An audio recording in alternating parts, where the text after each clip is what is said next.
guys, after uploading my first couple videos about my experience using subliminal messages, I started receiving tons of questions and there were only so many of you that I could respond to in the comments. I'm making this video to share what I know with you guys.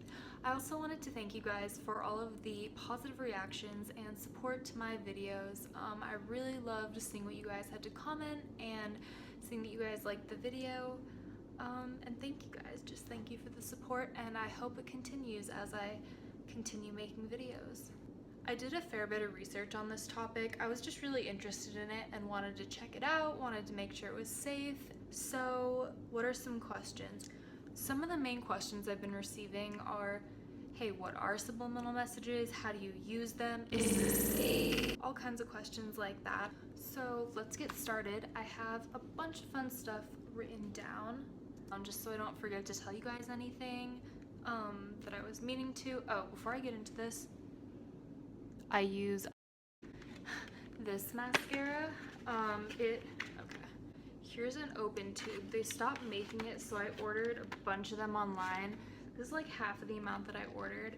I really like this mascara.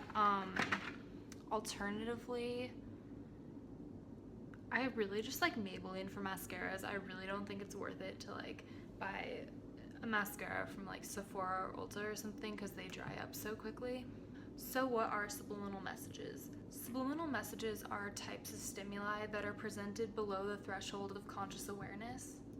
So basically these auditory or visual messages surpass the conscious mind, allowing the messages to be perceived without being inhibited by your conscious thoughts. So I have more experience with auditory subliminal messages. Basically what I know about them is they are, again, like types of stimuli that are presented below our conscious auditory ability as humans. This means that the messages and the frequencies are picked up by our subconscious mind without necessarily being heard or understood by our conscious minds. So how do subliminal messages work? Subliminal messages work by influencing and persuading the subconscious mind, similarly to hypnosis. Since subliminal messages surpass the conscious mind, they're not influenced by our conscious thoughts or human inhibition. An example of this would be me saying to somebody, or me even like saying to myself, I have green eyes. Nah, you don't. I would be able to recognize that, like that's not completely true, and therefore I wouldn't really internalize that message. But say I was listening to a subliminal message that was directly just saying like, your eyes are green, your eyes are green, my subliminal mind would take that message in and it would not be inhibited by my own thoughts or doubts. Subliminal messages are understood to replace the self-limiting parameters within our conscious minds, as well as to present life-enhancing affirmations, if they're used correctly. You guys may have noticed that most subliminal messages, they sound like nature sounds or music. These sounds are overlaid over the subliminal message in order to mask it even more so from our conscious minds. I'm gonna bring a little bit of science into this for you guys.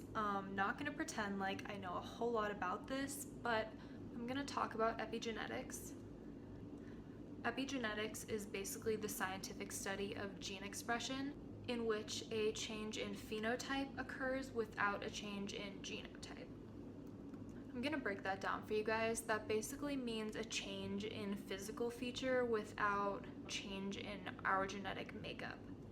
Furthermore, biokinesis is the act of channeling the power of the mind in order to strive to change phenotype or our physical characteristics, like I was just talking about. I do believe intentions are really important with this also. So for me, I wouldn't say like I come into this with the intention like, oh, I want change, I'm only gonna be happy if I see change, I'm desperate for this.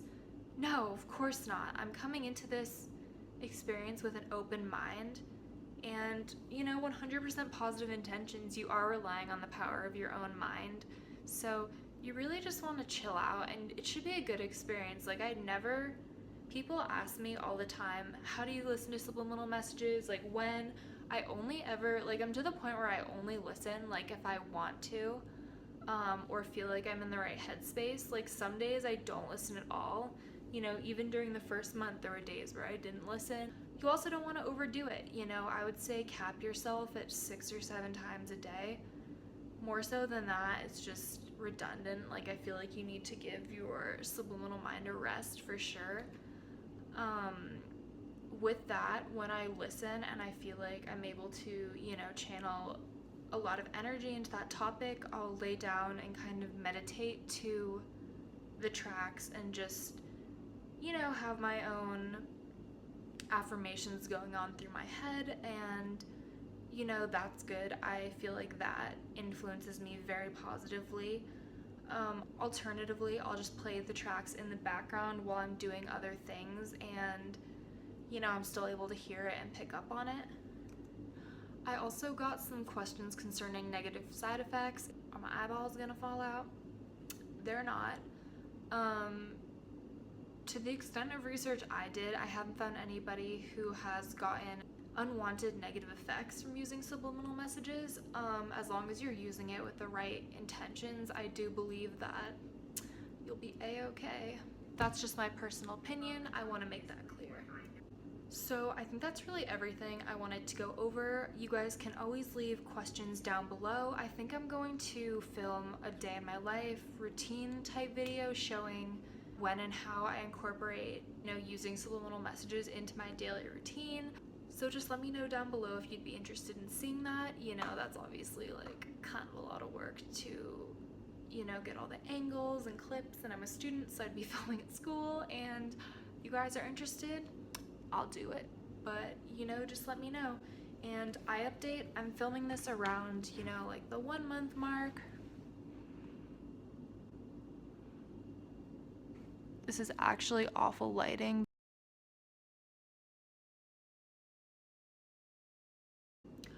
Once again, thank you guys for watching. Thank you for supporting me. And if you guys wouldn't mind just liking, commenting, and subscribing, just so we can keep up in the future. So I'll see you guys in my next video. Bye, guys. Hey guys, leave it to me to forget to answer some of the frequently asked questions that I wanted to. So the first question was, do you listen to subliminals while you sleep? And yes, sometimes it kind of just depends.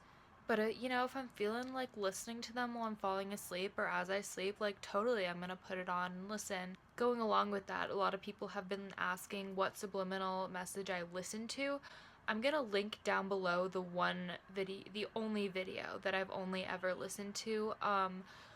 When I first started, like, using subliminal messages, I did some research and found it could be confusing and stunting to the process and your own progress if you jump from video to video. I haven't experimented with boosters or anything like that at all, but that is just my experience. Again, I'm gonna link the video down below, and it is linked with my other 2 subliminal videos as well. So I hope this helps you out.